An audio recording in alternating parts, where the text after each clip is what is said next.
What's up, everybody? Just making a quick video. I want to keep this one really quick, really short. Just been thinking a lot about my life. As probably anyone should do. You shouldn't just fly through life without analyzing your life or where you're going, where you are, where you're going.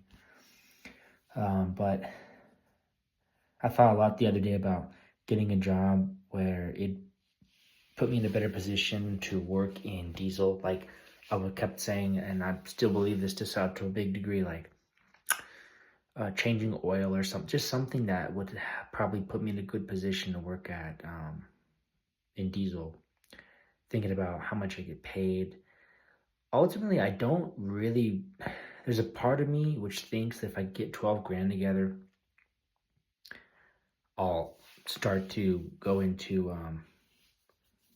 to do some real estate moves that I know about. Not that I know like I've done them before, but I've heard about them, and it's supposedly I've heard you can get started with 12 grand.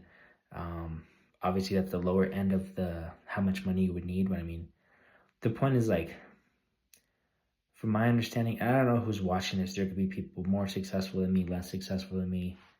Um, but I don't know who's watching this. But like, you just gotta do it. Like, you can't wait till it's perfect. Wait till you understand it completely. You just gotta do it. By doing, you'll know more how to do it by doing. Um, you know, is that the perfect way to do it? Is that the perfect system? Who knows? That's kind of not the right question to be asking, maybe, or maybe it is, but like it works. And I think it is kind of the perfect system because if you wait till you know everything, then you've been a coward. If you wait till you know every single detail of how to do something before doing it, then you were a coward, a wimp. You were scared.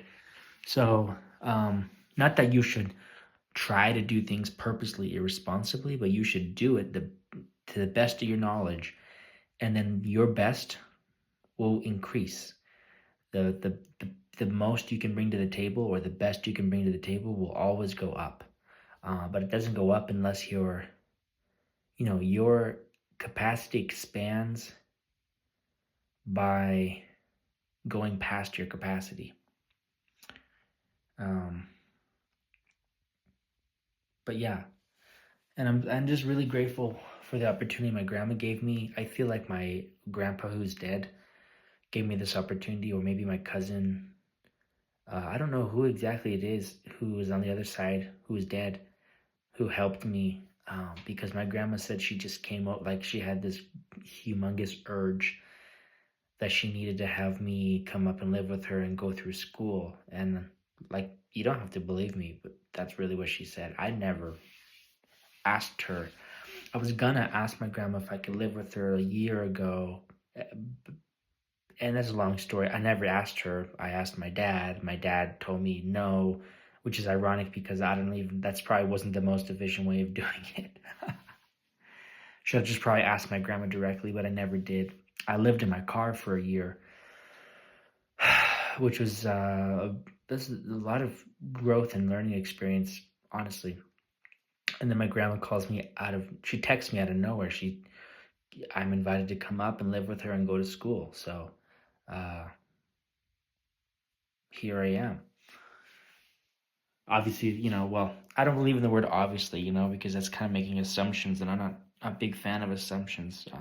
It was a good deal. It was a good deal that I didn't a deal that was too good to pass up, and I did want to pass it up, but I also felt urged to take the offer. This was before the California fires. Then the California fires come. It kind of messed up a lot of the economy on the west side of LA. I was staying in the west side of LA, not in any proper apartment. Again, I was in my car. But I worked in the west side. I lived in the west side. Everything I did was on the west side. And that's the side that got hit with the fires. The north of the west side. But the west side is very connected. So even though it was the north, like the west side is connected within the west side of Los Angeles, west side of Los Angeles. And I'm not using like this ghetto slang term or the street term. I don't mean to use a street term. It happens to also probably be a street term, but I'm not involved in any of that. I'm just saying the west side of LA from a geographical standpoint, and a cultural standpoint. But yeah, anyways, I want to keep this video nice and short. Um, sometimes when I say short, it's not as short as I intend it to be. I could get better at that, or maybe I could just stop saying it's a short video and wait to see how long it ends up being.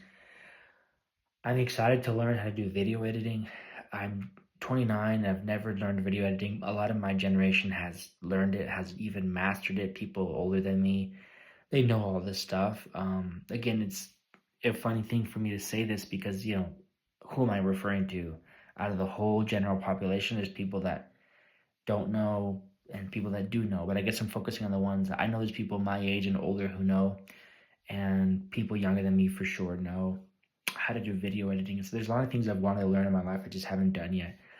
And I feel like personally, there's just not the time anymore to be wasting time or waiting for this. There's no time to be waiting for anything. I already mentioned, don't even wait till you're ready. Just do it. And by doing it, you'll be ready. You'll become ready. You know what I mean? You'll be, I said it best a second ago, you expand your capacity. You increase your capacity by surpassing, or by exceeding your capacity or whatever. I don't remember how I said it a second ago. I like how I'm going to go back to the video and probably watch how I said it a second ago.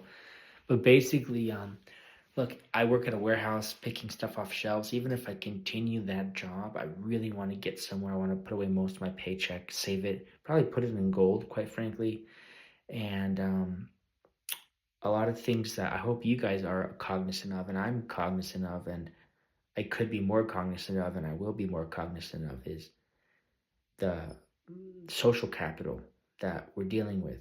And of course, that could expand to your network of people in real life, your friends in real life, or your business associates, or your, life associates.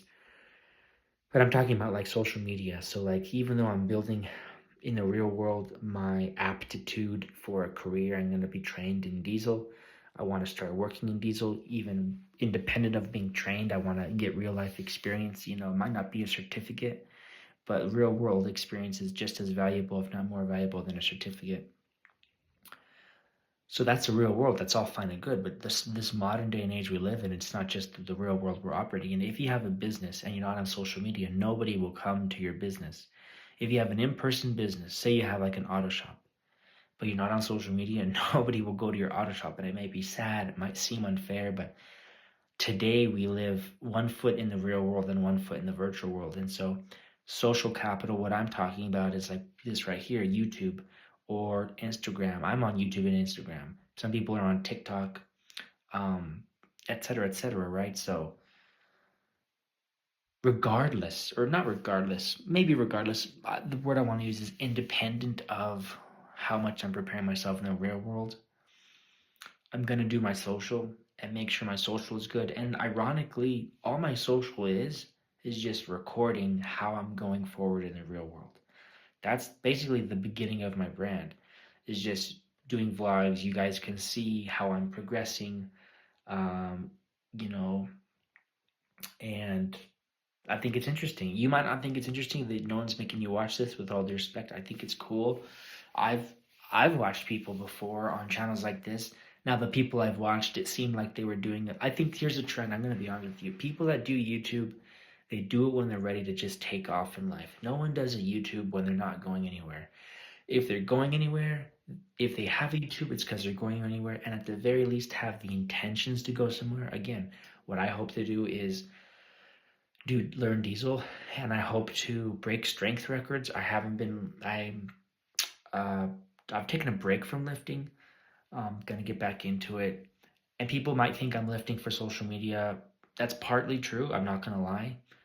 But a lot of it, I would lift without social media. Even if social media didn't exist, I would still lift. And that's honestly the God honest truth as well. I think it's really fun how you could, share your lifts and stuff. But if you want to get weird about the subject, just look at like Thor B. Johnson or whatever his name is. He breaks strength records for the deadlift and for a lot of things, and he puts his stuff on social media. Do you think he lifts because of social media? No. But it supports each other. If you share your lifts, it's cool, but you don't have to. And I have no doubt he'd be lifting without, even without social media. Some people have to lift, and I'm just in life, they just some people have to lift, and I'm one of those people. But yeah, I'm pretty excited for everything that's going to come up, that's coming up.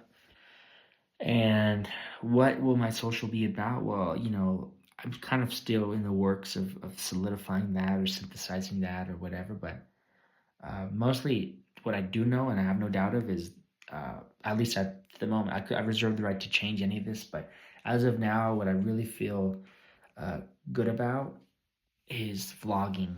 I really feel confident about is vlogging. This is what this video is, by the way. And there's some vlogs probably going to be better and cooler than other vlogs, and I'll get better at this as I go. But yeah, I'm excited. Like, I really, at the very least, I want to have 12 grand in my bank account in fast forward 2 years from now. But I also want to be able to, well, let's see, right now, I'll give myself a year to get up to a plate. I might not need the whole year, but I'll give myself a year to get up to a plate. 2 years from now, I should be lifting 2 plates. And you might not know exactly what I'm referring to when I say that, but I know what I'm talking about. The exciting thing is, if I keep that schedule, which I will, I have the faith that I will, then 3 years from today, I'll be lifting 3 plates. I don't believe in like lifting more than you should too soon. If anything, I'm probably someone who lifts a lot slower than most people agree with. Of course, this is subjective, but it's also, yeah, I was going to say also depends who you ask, because I guess there's different ways of lifting. I don't want to get too much into lifting on this video because we want to keep this video short, and that's not originally what I wanted this video to be about. But I'm excited. Even if I just have 12 grand in my bank account 2 years from now, and I have a